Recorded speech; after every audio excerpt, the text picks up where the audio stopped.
I want to start and say thank you so much for this wonderful opportunity to meet you here today and to be a part of this start of a great project. It sounds fantastic and really exciting. Congratulations for having this opportunity to work together.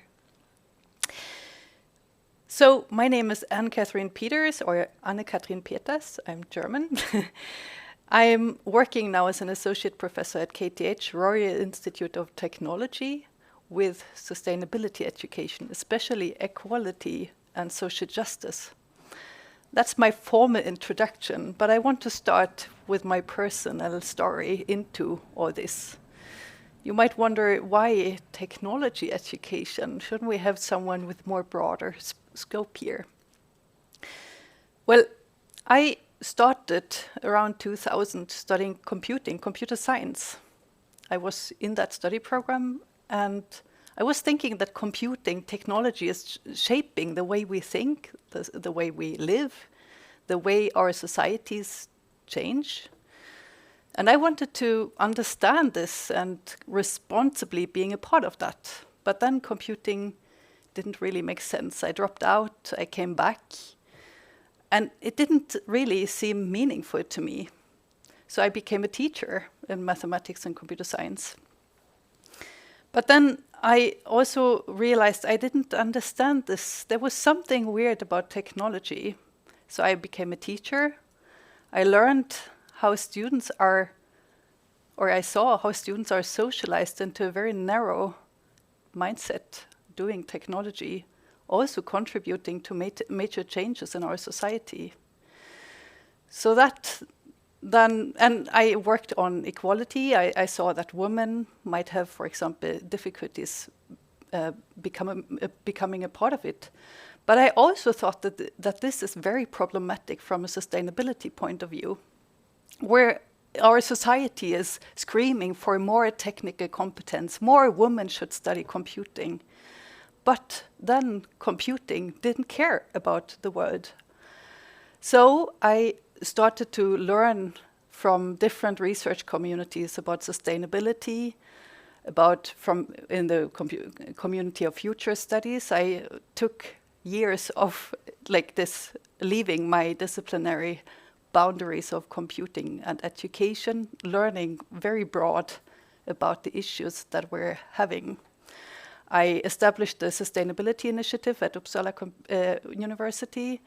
I was asked to lead the Climate Change Leadership Initiative to think about change and leadership, and worked with developing a large research application, for example, with several universities and also civil society organizations. So I have learned a lot about sustainability and was quite shocked and honestly quite anxious and sad about the state of the world. As Kim Nicholas, professor in Lund, writes, the state of the world, knowing that we'll reach 1.5 degree warming within probably about a decade, which means that we're having high risk of reaching tipping points. That would mean large-scale change in our systems, is depriving sleep. It's causing me sleepless nights. But it's also I also feel hopeful that this is an opportunity to not only work for less emissions, but to rethink the way we live today and establish a new way of living together, and to think about education and its role for creating a better society. So my main focus has become more and more education and change. I'm now working at the KTH with the teachers there to think about how we can work with sustainability, not just integrating competencies, but rethink education. And I'm also working with the teacher students to think about schools. Yes, so today I want to think about change with you and talk about change. Why is it so hard to change our society? And what could we do in our schools and universities to contribute to change?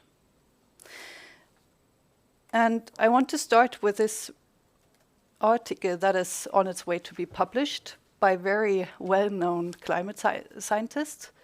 Kevin Anderson, the climate change leadership professor from a few years ago, for example, Carrie Facer, who was then the next climate change leadership professor that I also got to work with and that I think you know, and she might be part of this project.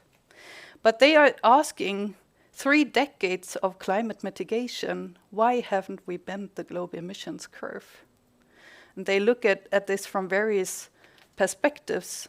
So something we should learn from this is that we have known about the catastrophic climate impacts since 1990, but still emissions today are 60% higher than they were in 1990.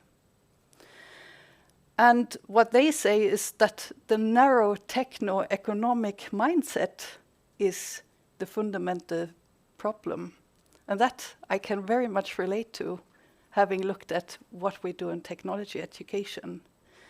And also the broader society discourse. We need more of technical competence and then in this education. And I show you a little bit more about this, being so little done on sustainability.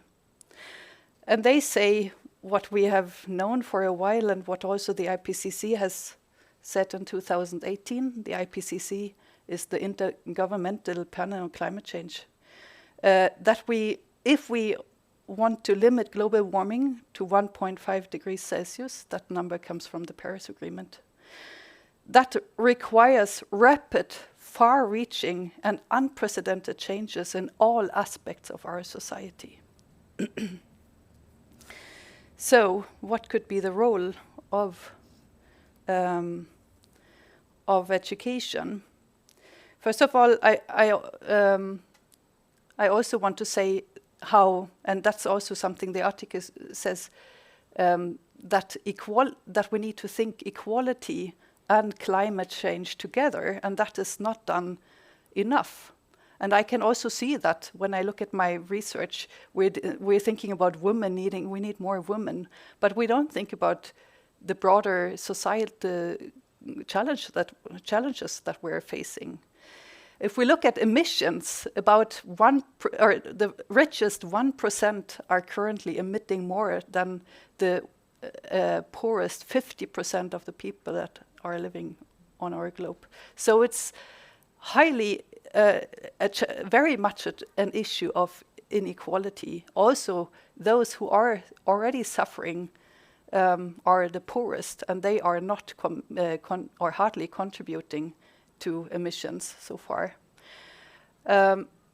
Yes, and we can also see that suffering is already happening now, and even if we manage to reach this 1.5 or keep within 1.5 degrees Celsius or 2, we know that there will be a lot of suffering happening. It will get drier. We will have more natural disasters.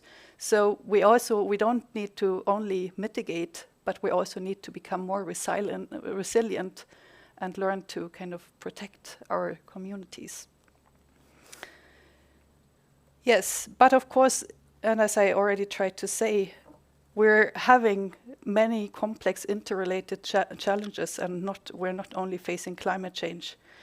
The Living Planet report from 2020 concludes that the findings are clear. Our relationship with nature is broken.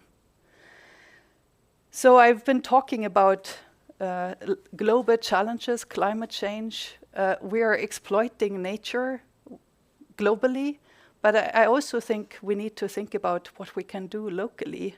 How are we treating each other? What inequalities exist in our communities we live? Sweden is segregated, even though it's a very wealthy country.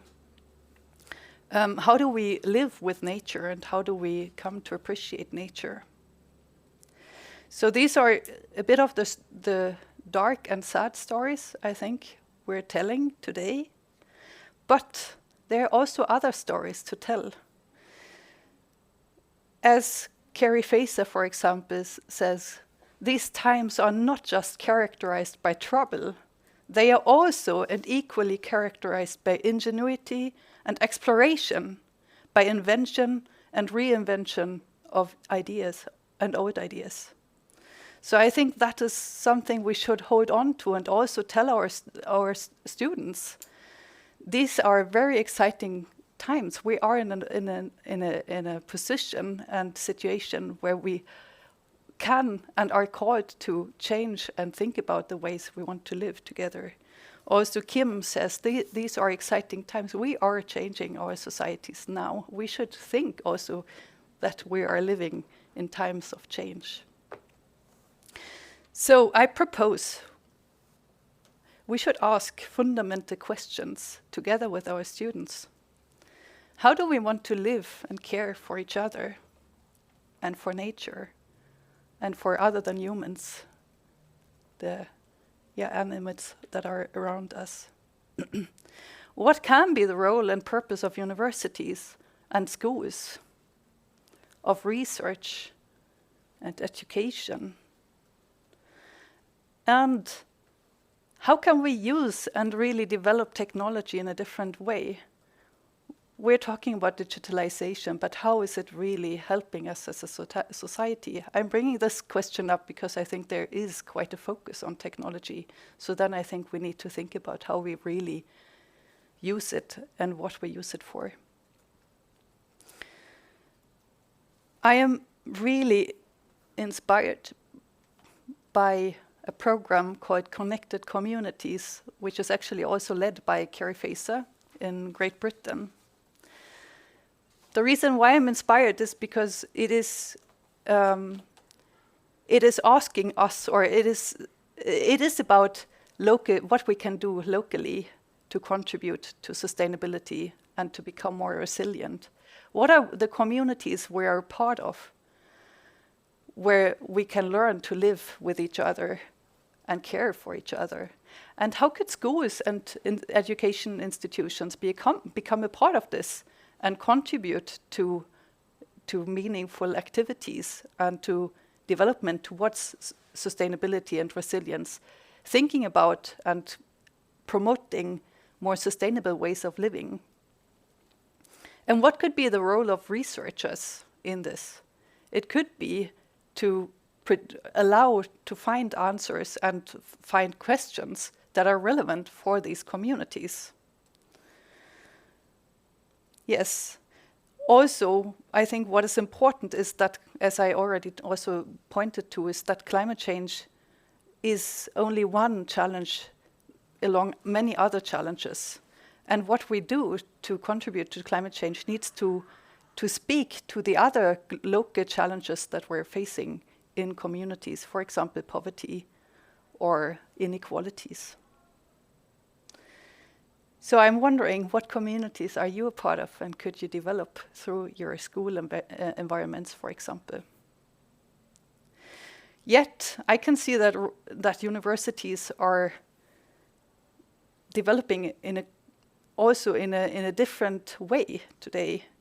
We're talking a lot about standardization, defining curriculum, and also universities are increasingly drawn into a neoliberal discourse. Universities more and more needing to contribute to the global knowledge economy, producing graduates that can serve in the global market.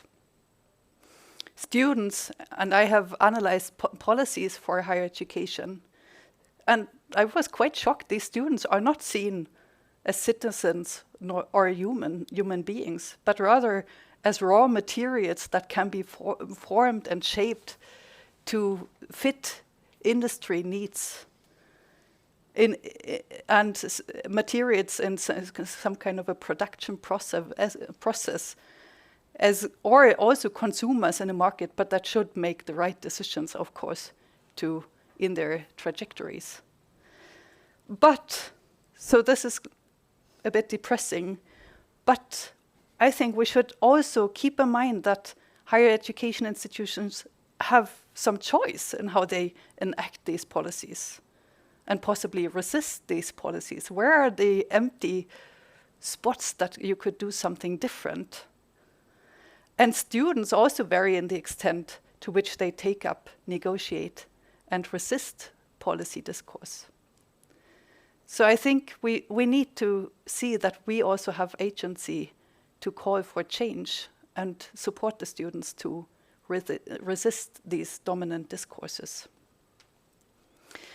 I want to give you a very concrete example of how students get shaped and produced in this higher education from my own research, because I also want to point to another problem that you also were mentioning, Eva. In my research, I was very curious to see how different students would make sense of IT, because I was struggling making sense of IT, and I was struggling to see it really as meaningful. So I followed different students through their education, and I chose very different students to follow. Like, for example, a student who was very interested in politics, and he had almost finished a study degree program in politics.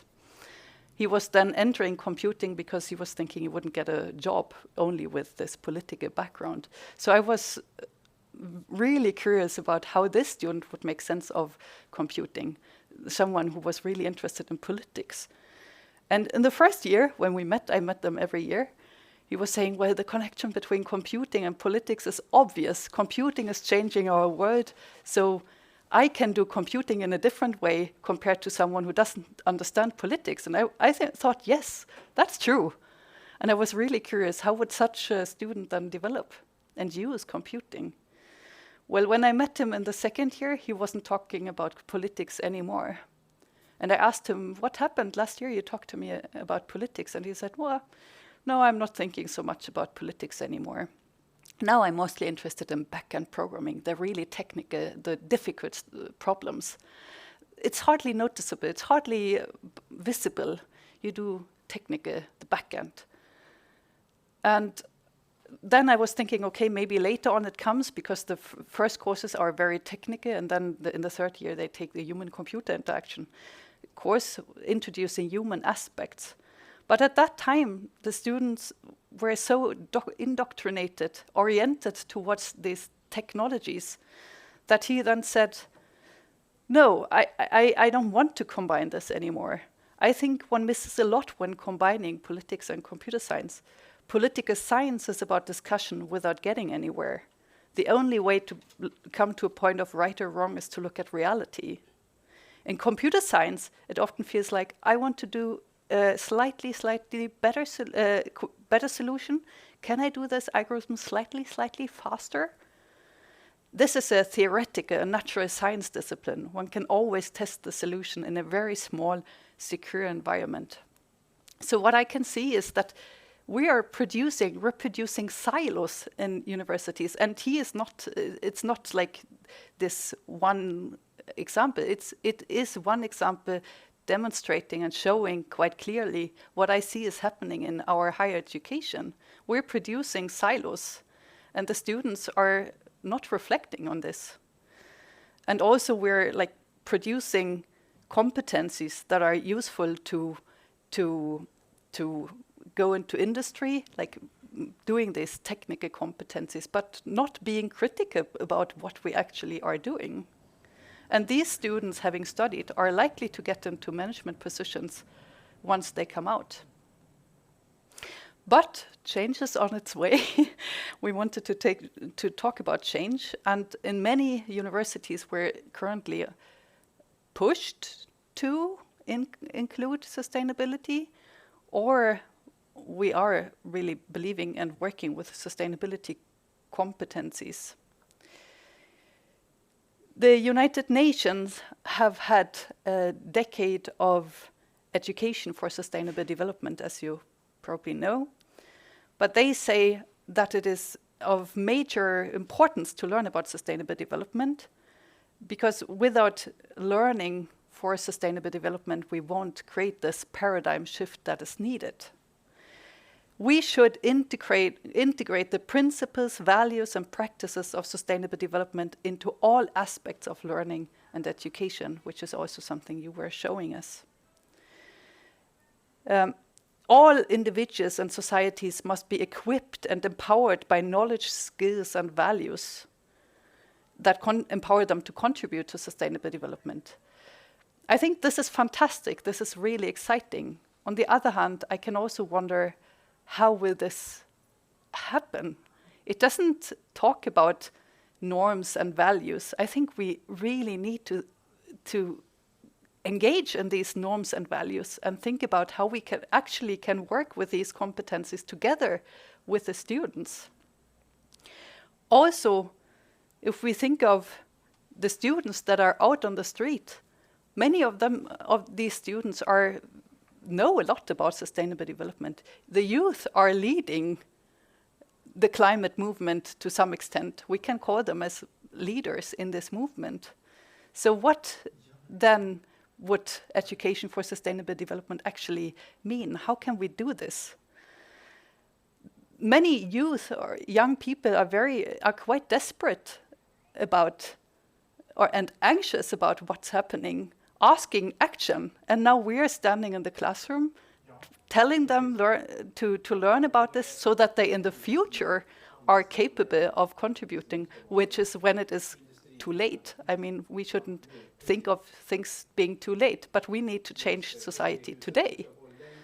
So then maybe we should be working together with them and think about change happening today, which would mean that we rethink education as not being about learning, but also acting today, possibly contributing to community development.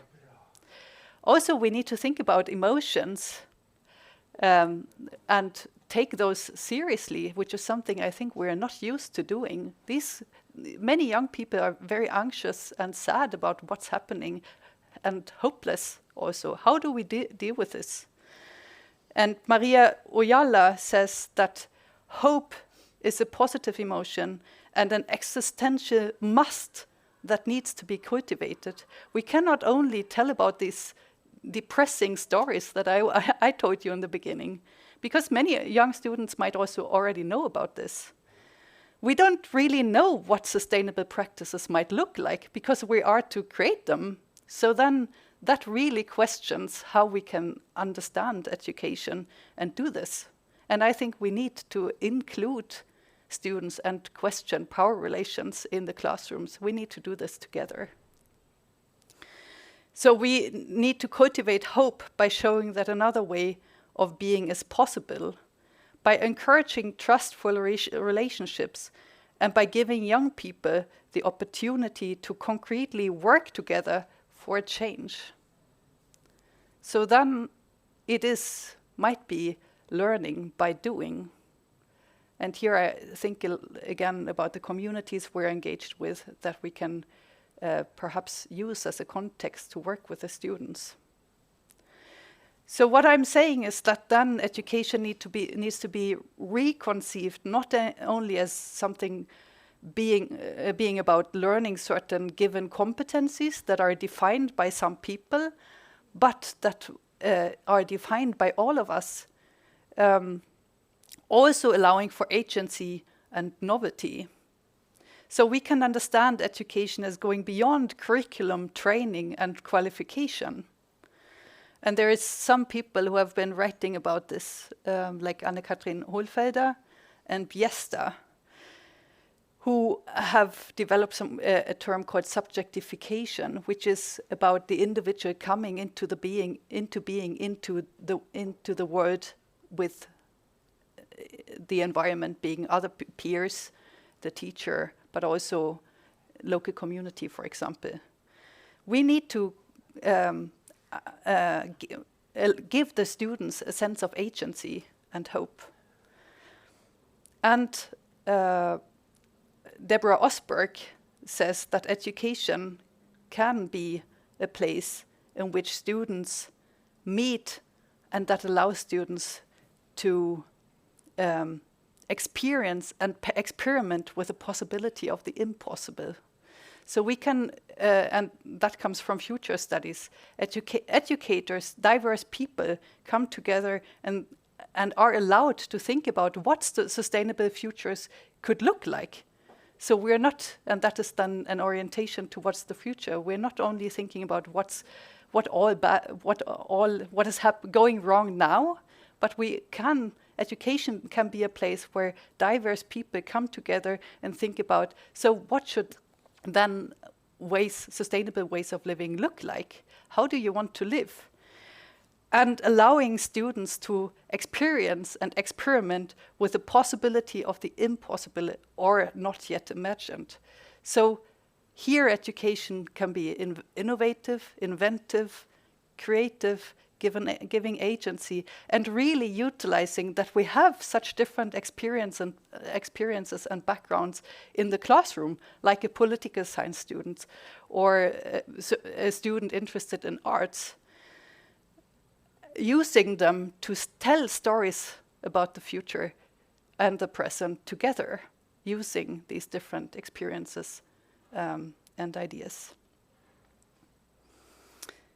And it can be quite playful. Deborah Osberg suggests an political theory of education, where it could be education can be understood as something political.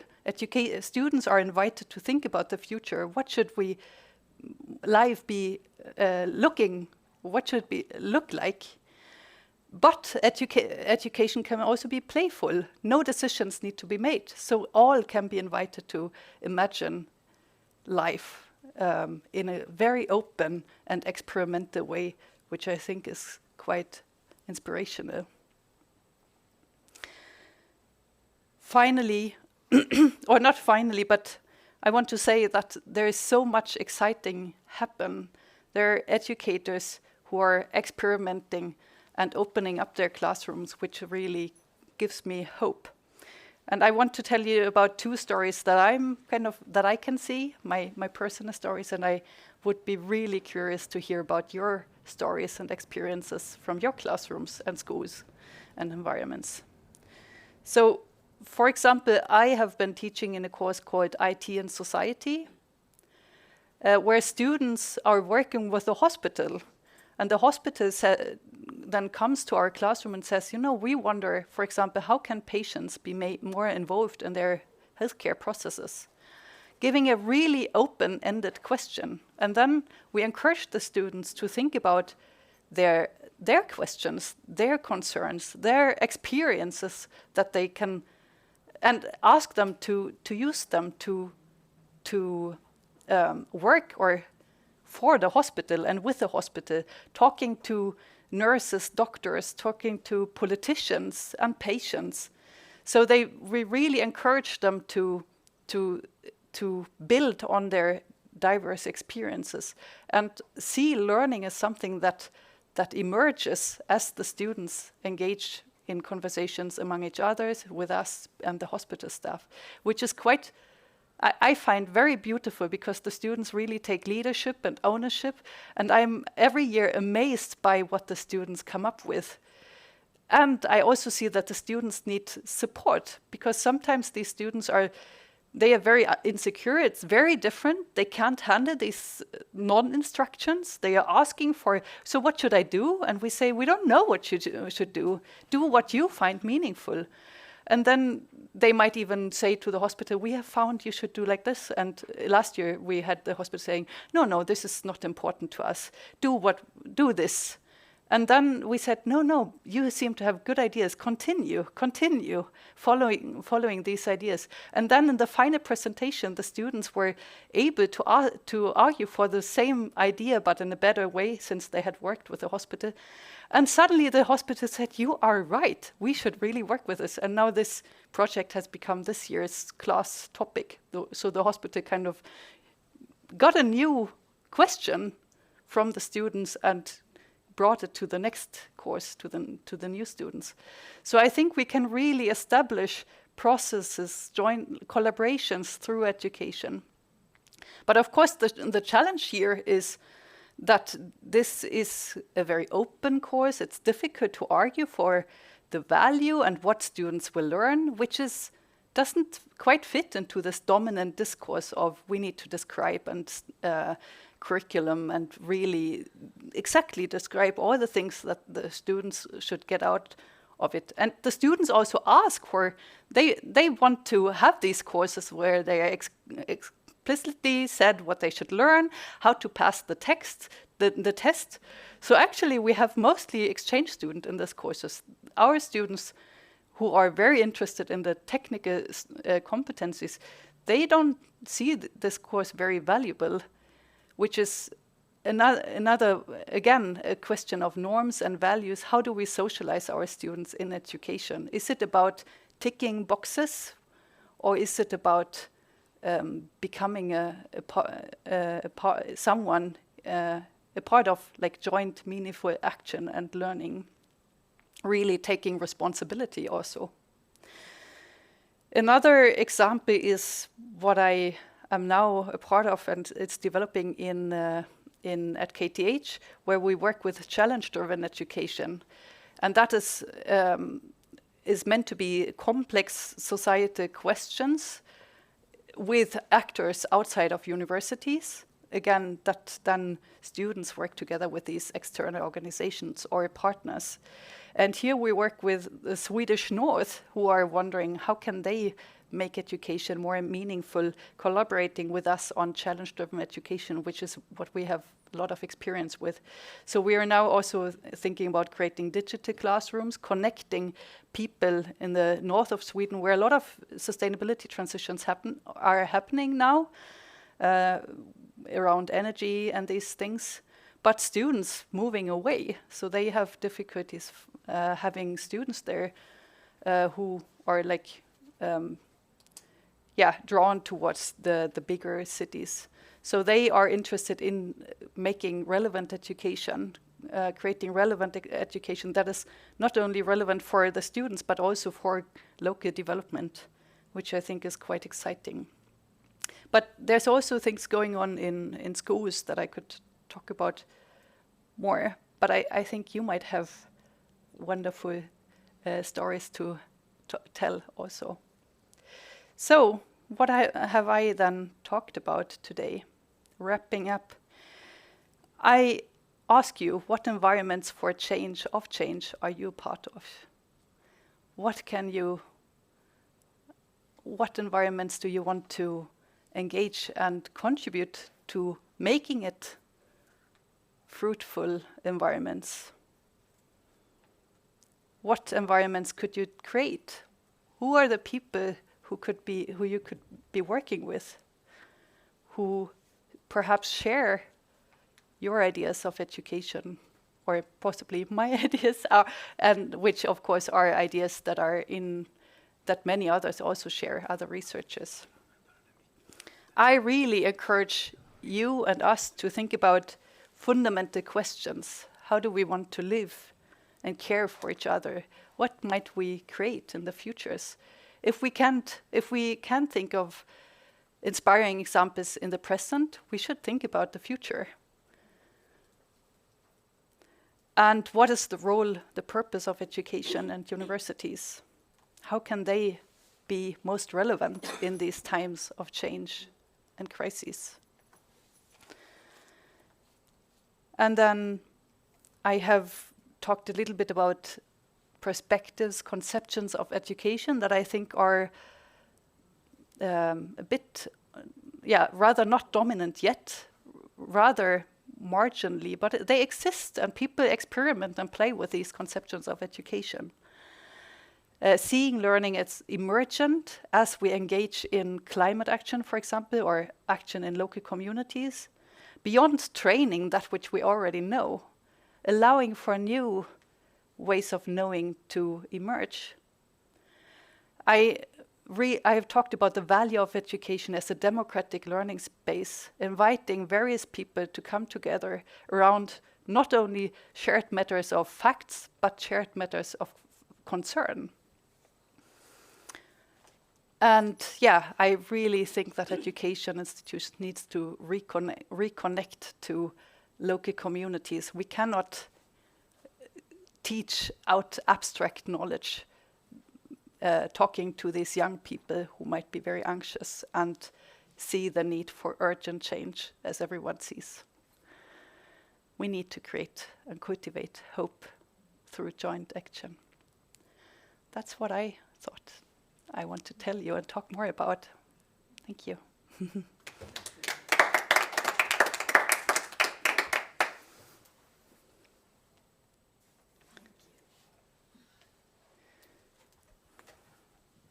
Thank you so much. And please sit down there so we can reflect on what you have been saying to us, and perhaps we have some comments or questions. I just get my And note. of course, we have someone online too that perhaps will say something. So please feel free to reflect on this that Anne has told us.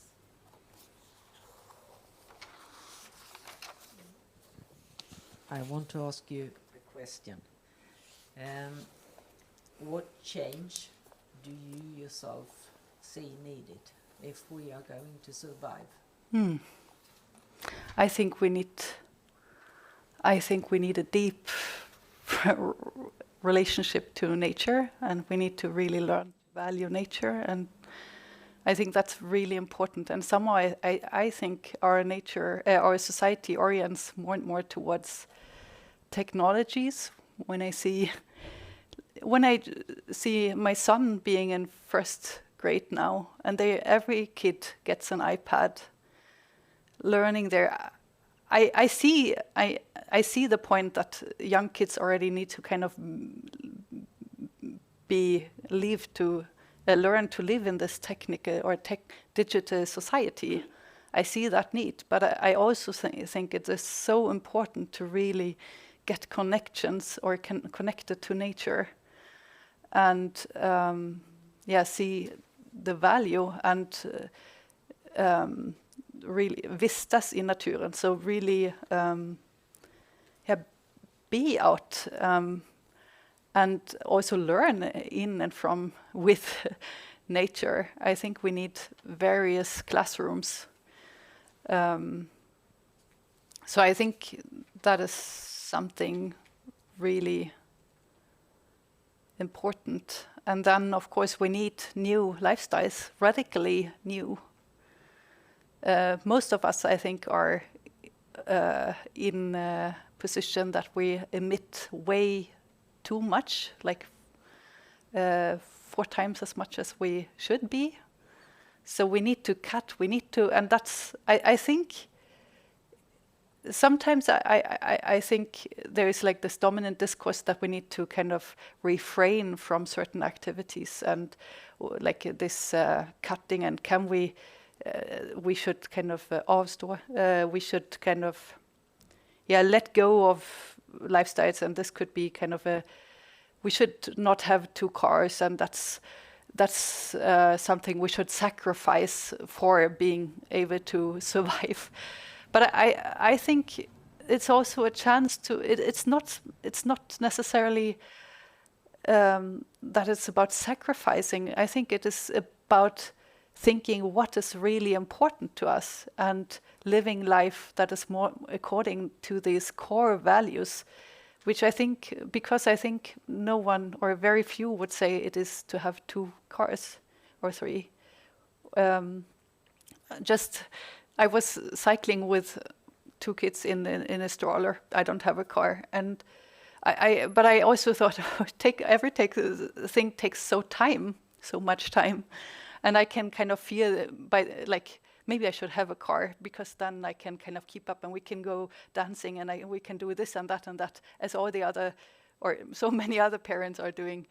But I was cycling on Saturday, and it took a lot of time, but it felt so peaceful and calm and slow. And it was so beautiful, and like just cycling out in the nature. And I think changing the ways we're living is, there is such an opportunity to creating alternative ways of living that are, I think, will be much less fast-paced, like slower, and more peaceful. And that's at least my wish for this opportunity to radically change the way we are living. More connected to each other, to nature,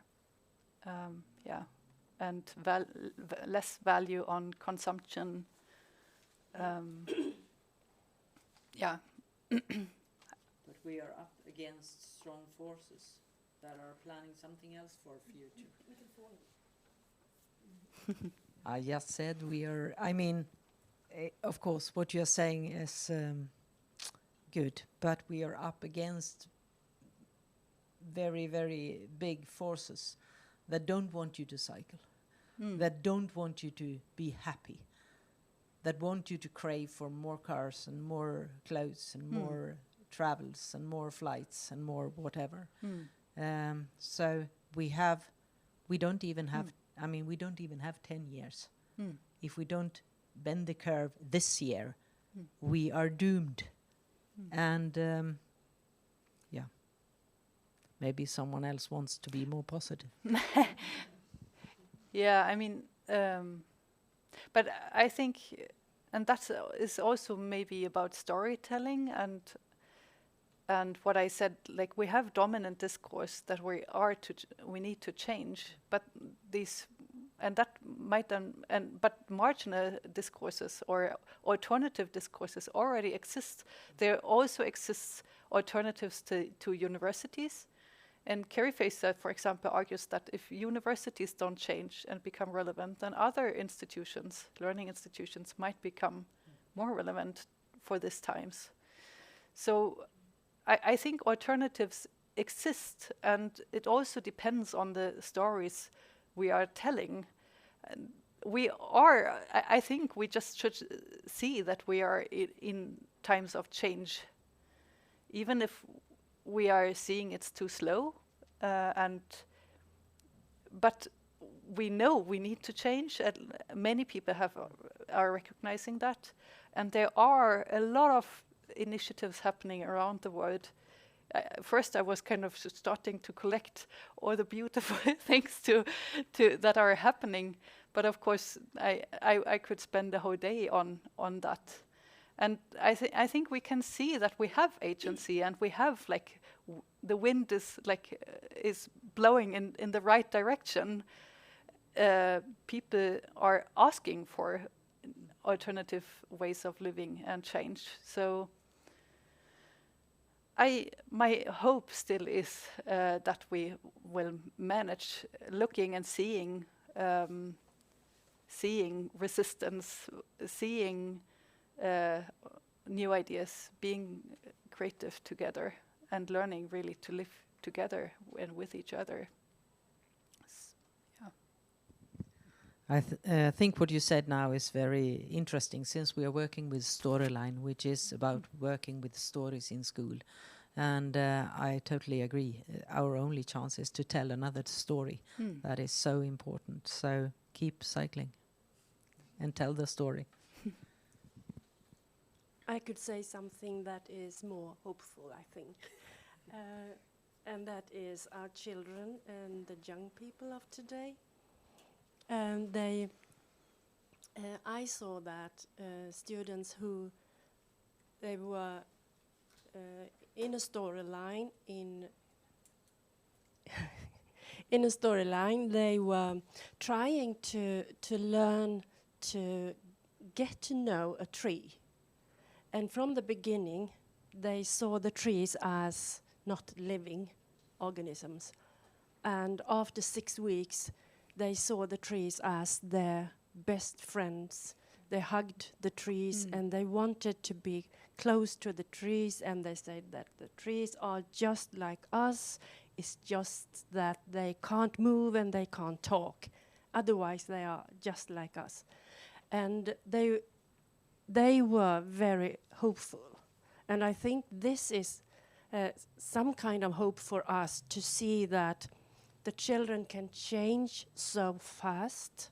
So seeing the trees from not living organisms to really friends happened so fast. So I think that is hopeful. And I saw something good too this year at Backatorpsskolan, because the children, they learned how to make or to imagine a future that is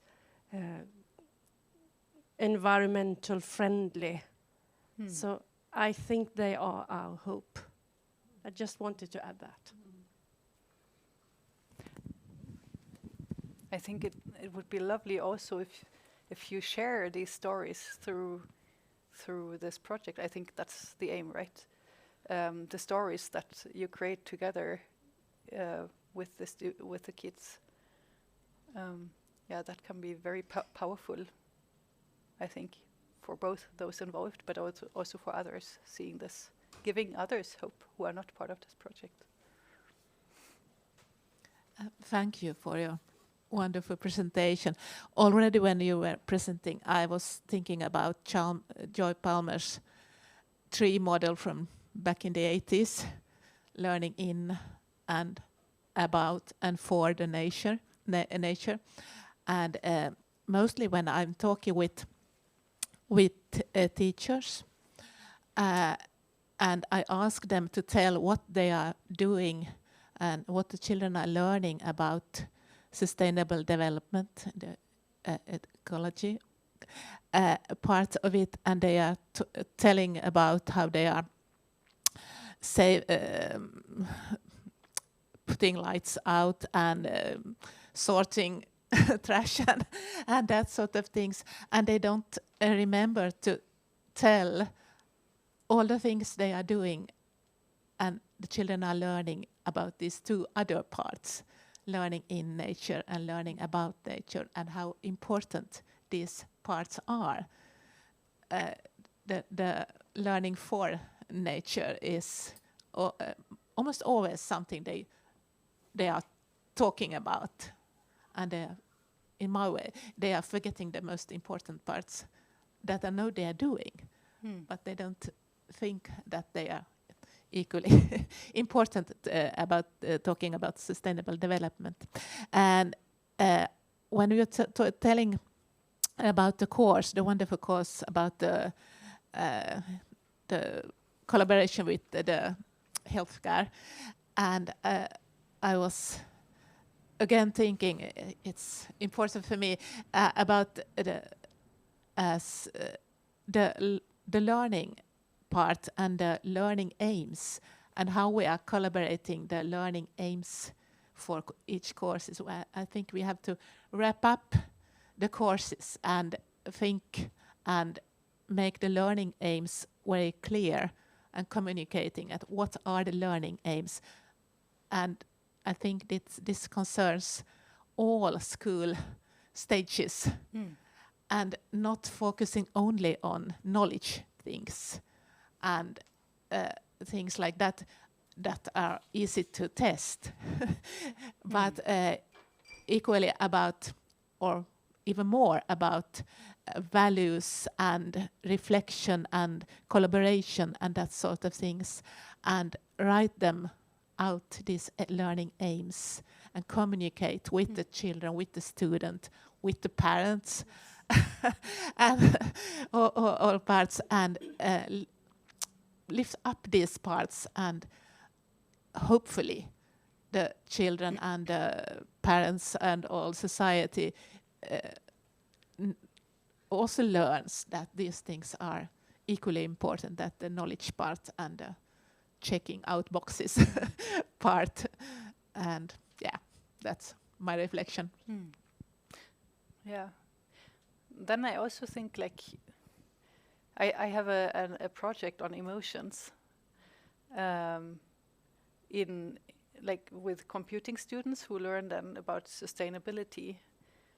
And yes, it is about it. You can have like all these like values and attitudes, and you can, but it's also, I think there is like there is one example of how like education is about going beyond learning and train, because I shouldn't be saying you should feel like that, but still, like, hope, how hopeful are they? How do they feel? How do they how do they feel when they come and learn about all this and engage? It is very individual, but something also that we need to think. We need to support them to handle those emotions and reflect, and I cannot like describe how they should relate, but and how they should be coping. So it's something I cannot define, but something that I still need to give support. And I think that's something we are like really not used to doing in our education, at least in higher education. I don't know, it might be different in schools. But yeah, so I have been thinking a lot about this. Also, the project is quite that they should be like emotionally competent. But what would that mean? And I think we're still missing something there that goes beyond being competent, but just being a living human being in all these times that we're having and that we're trying to talk to them about. So I think there are components in education and learning that we have thought very little about that are so important for being a human. And that's also something, another example how these times also give me hope, because I think it's really an opportunity to rethink about education, rethink education and learning. Yeah, I fully agree. And I think emotions are very tightly connected to motivation. Wanda.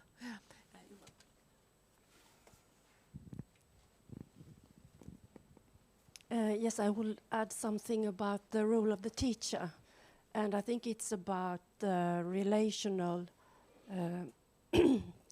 pedagogical approach that you can use in the classroom, not only with children, but also at the university.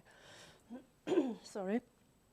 And that is to have a care for your students, that you really care about their health and how they feel, and also to combine that care with academic care. That you want them to learn something, but you also want them to be part of the society. So you have to have a civic orientation combined with this care, I think. Yes. And I think that is not so common in the university. Yeah, I agree. I also, something that I would really like to talk to you more about, that I think is these disciplinary boxes that we force students to be in. Like even like in the schools, you might work with the students in the woods when they have this class, what is this called in your place? But then I think they might go on to math class or English class or whatever they have, and there it's like still very different and very abstract. So how can all this kind of get together? And also I think if education were to had really cared for myself, it would have given me much more freedom in learning. It feels like someone else always knew better than me what I needed to learn, and that's kind of can be explained by all these dominant discourse. But I had to learn programming, coding, like in the beginning. But once I kind of thought, no, we are living in crisis. I should learn in a way that makes sense. I feel I have also learned so much, but kind of what made sense to me. I think that would be more care. Why can't we give students, especially maybe, I don't know how that could be, you are the experts for schools, but much more freedom in learning what we think is relevant. I think there is this, educators can kind of have a view of students not learning enough or the right thing. But in these times of crisis, how can we say what the right thing is? I think we can't.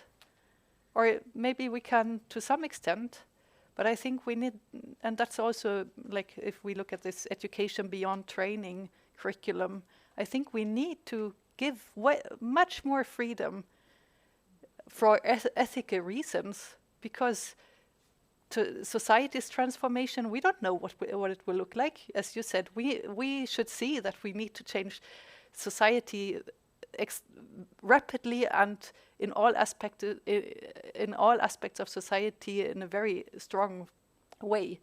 So we can't know what is needed in 10 years, what society will look like then. So we can't really say what is relevant to know. So I think students should be given much more freedom and should be seen more as partners in these times of change,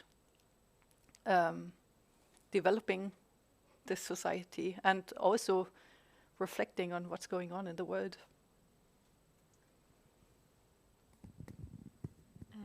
We have Lea Kollner with us, I see, that work as a headmaster on Vittra. Do you want to tell us about your story at your school, how you work with your students? Or do you want to comment what you have heard?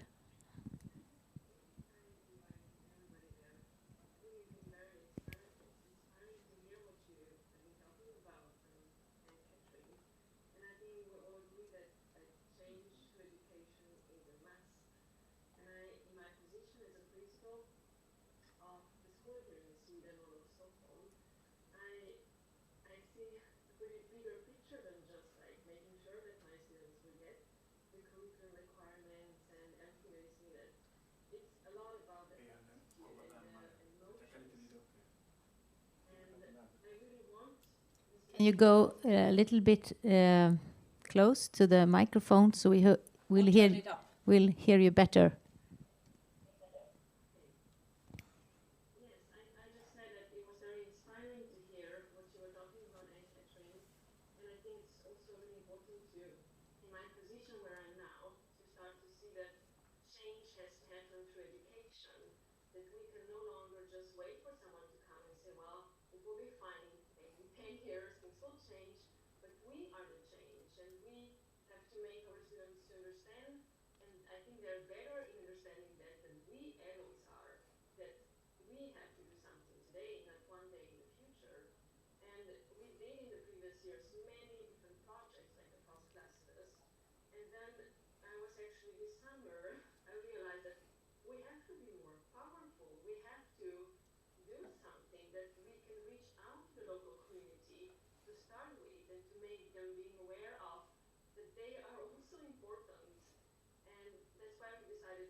Thanks, Leah. It's very inspiring to hear what you have said, and you also have a prize, I think, about your work at your school. And I hope you will join us more in this project and tell us more about your work.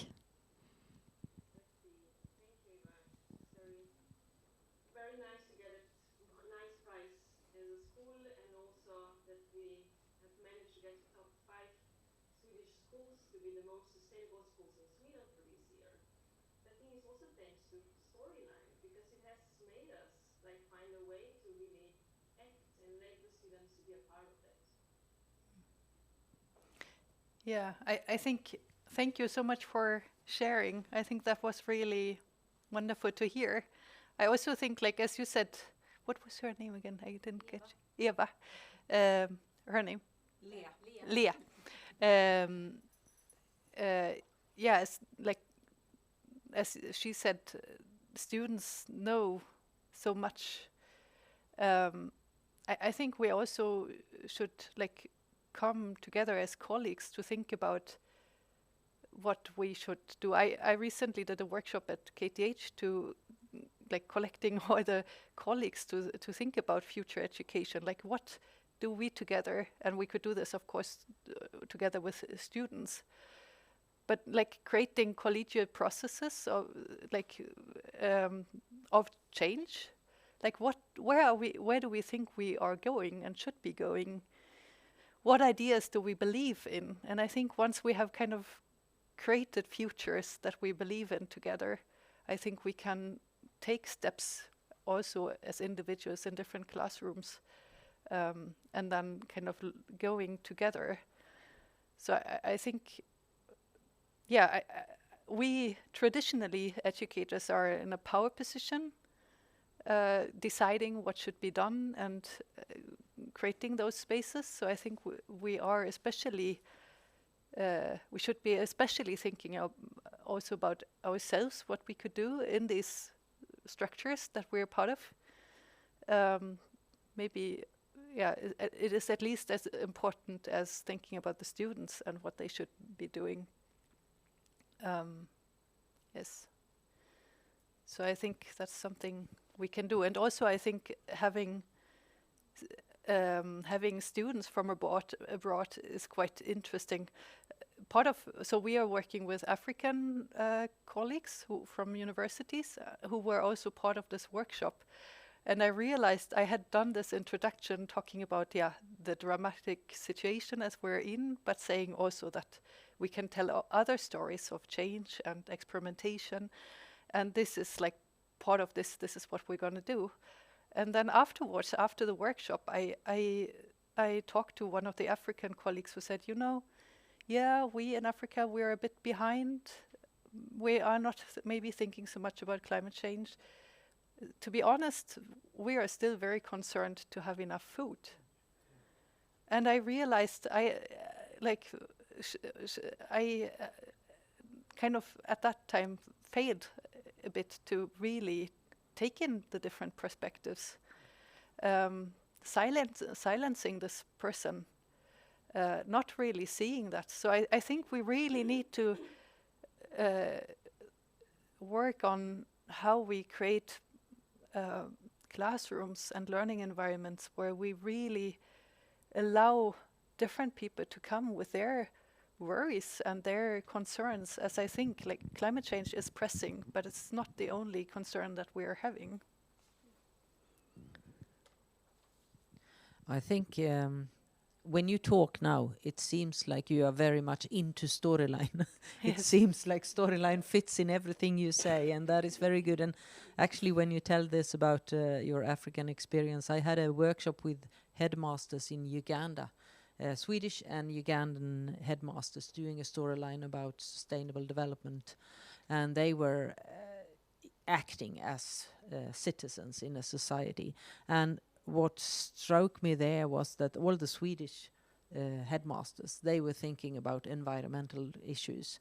And when we talked about sustainability, all the African headmasters were thinking about not having wives being beaten up, or not having enough food on the table, or none of them thought about what we were thinking about. But since we did it in storyline, that was okay, because in storyline you just ask what is the key issues on the table, and then it comes, and that means that we can always explore what the students really want to talk about, and we don't have to say that this is not what we are talking about now. And I think storyline then can help us a lot in that, to just take out what they want to speak about, or if they want to be superheroes or whatever. But yeah, I agree. I think it sounds like a fantastic tool to use. But I also was using something called causal layered analysis, which comes from future science, really allowing for different futures to be created together, and I'm quite aware of inequalities, as I have said. I know that the Africans there are hardly contributing to the problem, and but suffering the most. So I know about them, but still, I was really thinking about it. But it's so easy to forget, and then of course it's also good if we acknowledge that there are new ways of working, and we're all learning in this, and it's just natural to, I think, do mistakes and then it's important to learn from it. Even though I feel like I should have thought about it, but we're experimenting, and then I think it's important to reflect together, and I think seeing those mistakes, then you can also think, or I can think, I succeeded somewhat still because I learned, and next time I think about it. It's also succeeding that you got that person to tell. I mean, you have an open classroom if someone can tell that. So Yes.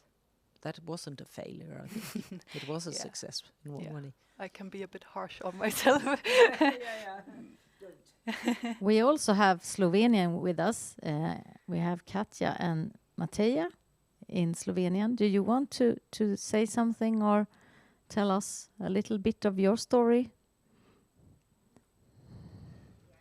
Just let me close the door because it's a break here at home. And you have to go very close to the microphone so we can hear you when you come back. Hello. From Slovenia. We got quite a few ideas how to connect to the local community with school and with this project. And we wanted to start the project Storyline. I think that Katja already told you about it. Yes. I have to say that actually sometimes teachers don't know how many different things process into education. You know, like we do so many small things, and we sometimes just forget that we are talking about sustainability and things like that. So I think that we are important and we are the role models for the children, and sometimes I hope they do things like we do at school, at home too, so they can transfer all the environmental issues at home and try to save them in the same way or similar way as we do that at school. We are very lucky that our school is positioned in the middle of nowhere, if I can say that. We have a lot of forest, fields, and meadows around us, and we really try to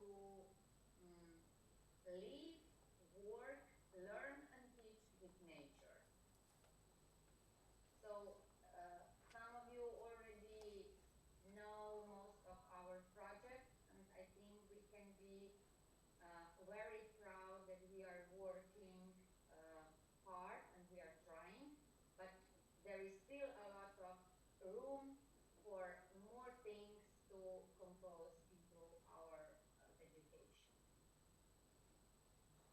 Okay, to add anything? Yeah, and you work with bees now. I know, and it's a project that doesn't need to have storyline.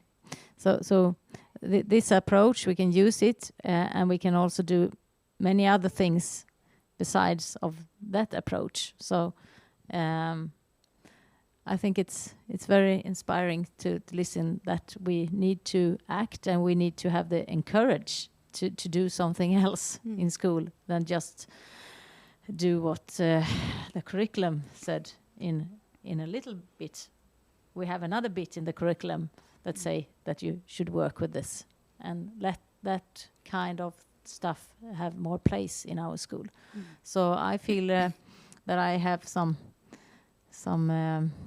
uppmuntran to go further with this. Can I ask you another question? I think what is also important is to think about gender. That relates, for me, it relates to how we bridge difference, like nature, technology, or nature, people, and technology. Care as abstract, in contrast to abstract, because gender traditionally is also created around dualisms or difference.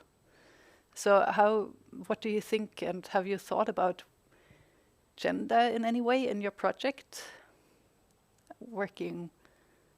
Have you or have you not? And could that be interesting?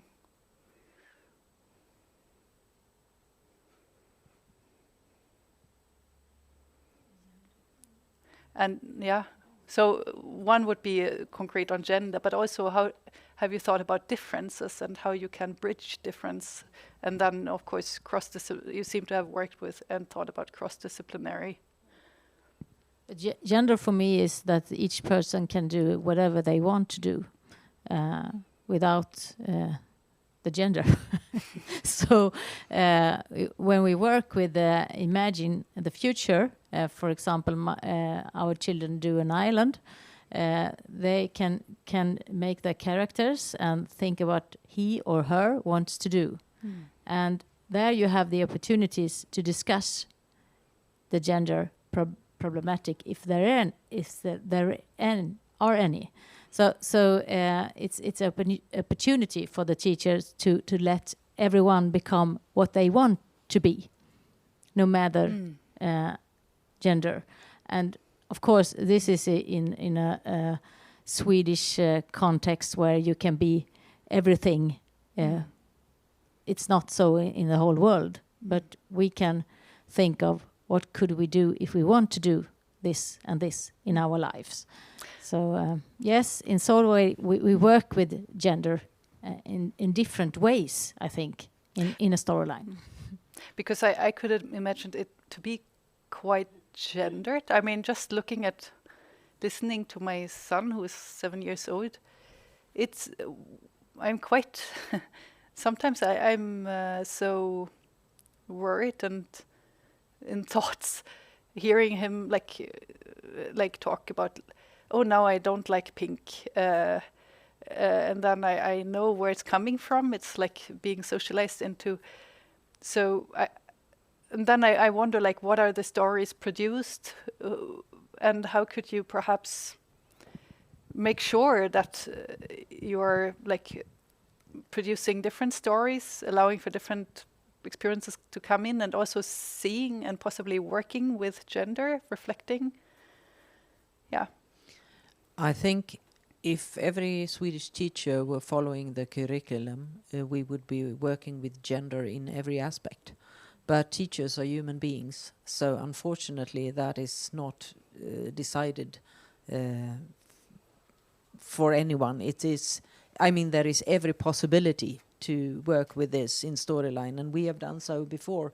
I mean, we had one thing where they created families, and then they had what transport vehicles were there in the family, and who is sitting where. And that was very typical. The man was at the steering wheel, and the son was beside him, and the mom and the daughter was sitting in the back, very often in the families. And then there is a very big possibility through the stories to really lift up that and have a discussion. But that always goes down to what teacher are leading the classroom. So if the teacher is aware and following the curriculum, that should happen. But I can't guarantee that it is happening in every classroom. I think you could kind of perhaps try and look for stereotypical views, and because future studies, which is where I kind of got to know storytelling and where I put it in my mind, or storytelling in general, I think you can always ask for alternatives, like how could it look? What could it look like other in a different story? What other stories can you imagine? And I think that's where like really creativity can come up, and also really change, and reflections and critical discussions. So as you say, but I would say that, yeah, you can call it maybe also stereotypes, but there could be something to look for, to not reproduce stereotypes. And also I think like in general power relations can easily be reproduced even though you're intending to do something else. But you seem to be aware. We also have Carol Mond with us from Scotland, that have been a principal and worked with Storyline in many, many years. And now you're a pedagogical consult with Storyline. Do you want to say something, share some reflections or questions, Carol?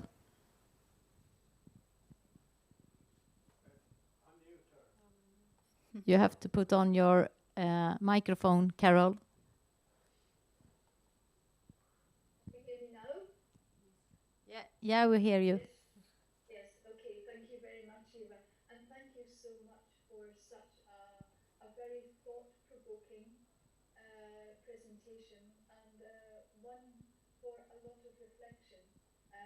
No matter how used I am to maybe writing a storyline or working with very talented colleagues, when I listen to presentations such as yours and Kathrin, I have written down lots of notes. Carol, look at this. Carol, pay attention. Or just the recent one you have brought up about gender. I think one of the things that the storyline approach has given us, it's collectively working with one another, taking on the things that are critical at the time when we're living. And one of the things that it does give, and Kathrin, is in a storyline classroom, or as Lena was talking about, the whole school, it's also an attitude, it's a working together, it's mutual respect for the learners, for the teachers, the professionals, and working with parents and the community. So it gives us lots of opportunities, and we listen very carefully to what the learners are saying. And we're always in the storyline classroom that I've worked with for many years, with the youngest children to the oldest. It's about them knowing that I take what they have to say seriously. And when we have a big assembly, for example, we can talk to one another, and I will be honest with them. If they give me an idea, I will say, well, I think that could happen, but we need to talk more in depth about it. So it's that honest relationship with the learners and looking outside the box. I think you're absolutely right. We shouldn't be confined. Unfortunately, in Scotland, sometimes it is the case where the curriculum appears to be quite rigid, but it's for people listening to people such as yourself and Kathrin, and the group of people that you've listened to this morning, who are thoughtful, respectful, creative people. And we need to then think outside the box and make sure we listen, we give the young learners and learners opportunities to be agents for change and hope. Thank you very much. How beautiful and exciting times you have in front of you. No,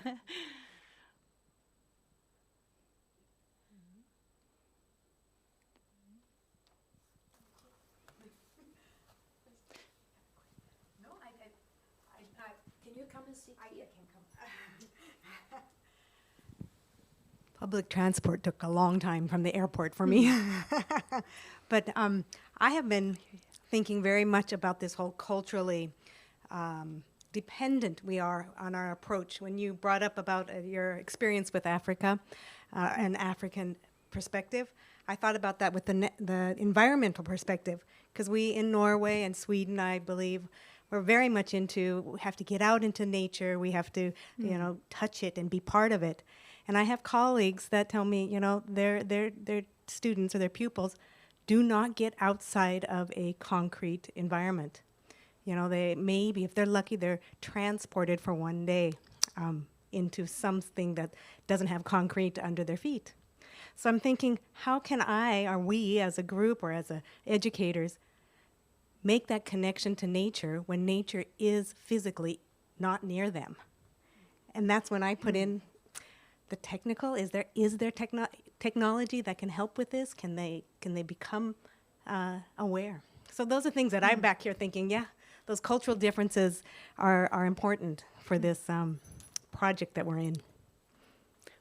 Where is that, where they don't get out? The colleague I was talking to just a month ago was from New Mexico. New Mexico. New Mexico. I'm trying to think of what the name of the city was.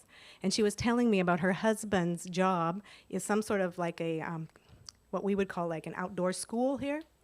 But the kids are just bussed out, and it's a one-day thing for the whole school district for this city, and that's what they get. And she said the kids don't know how to walk on grounds that are uneven. And it just hit me how very much we say nature and go out and hug a tree, but if you don't have a tree to hug, how are we going to help make those help bridge that gap for these young people that don't have that experience? But I would think they still have some relationship, must have, to nature, and it would be really interesting to find out more about it before thinking that they should do what we do. Yeah. No, but that's what I'm thinking too. It's a good question. How can we approach nature from a different perspective than from what where we look out and we live in trees very closely.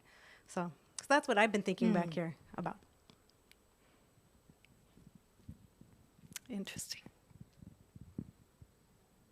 We have also connections to Japan. I think that's also quite exciting that the world is really connected.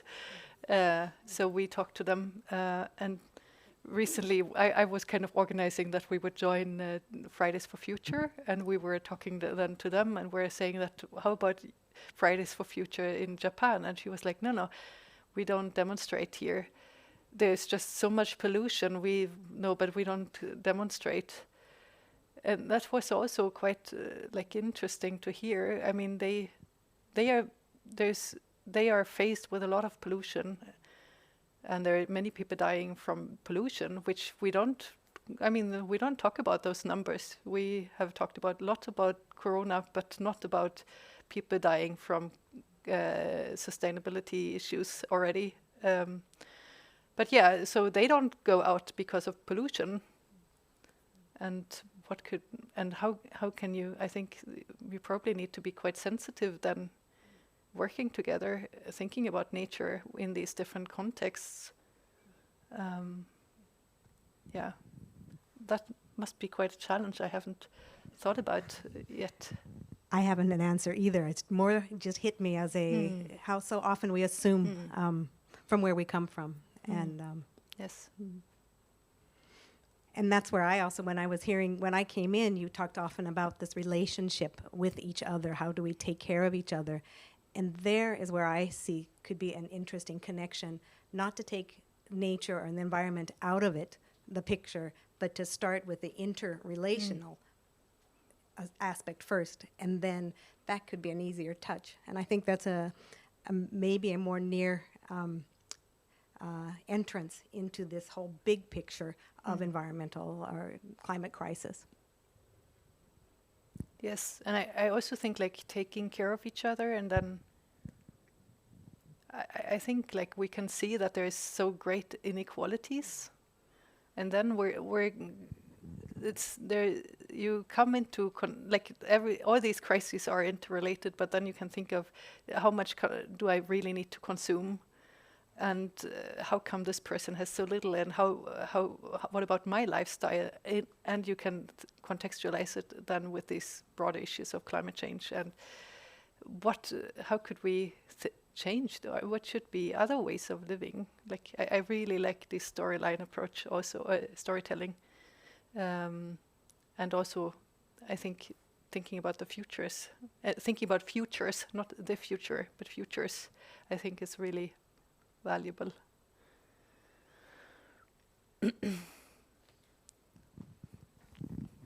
I've been watching the films that you made at Backatorpsskolan, and I really like that when the discussion amongst the children there was what are the needs and what are the desires and what is the difference, and they had a really deep discussion there.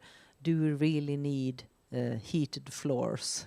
Which is, I think, a very good thing, that you start to think about what are really needs and what are desires, because if we don't see the difference between needs and desires, we will never go the right way. And the students are actually, they were grade 2, and they were impressive, I think. Grade 2s that discussed this in depth. It was nice.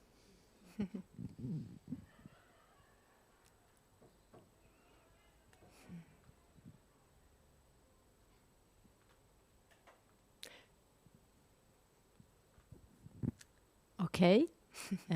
Shall we finish here?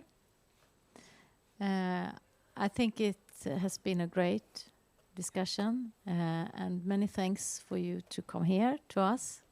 I hope you come back I would like to. in some way during these years. And many thanks for you that have been listening on the Zoom.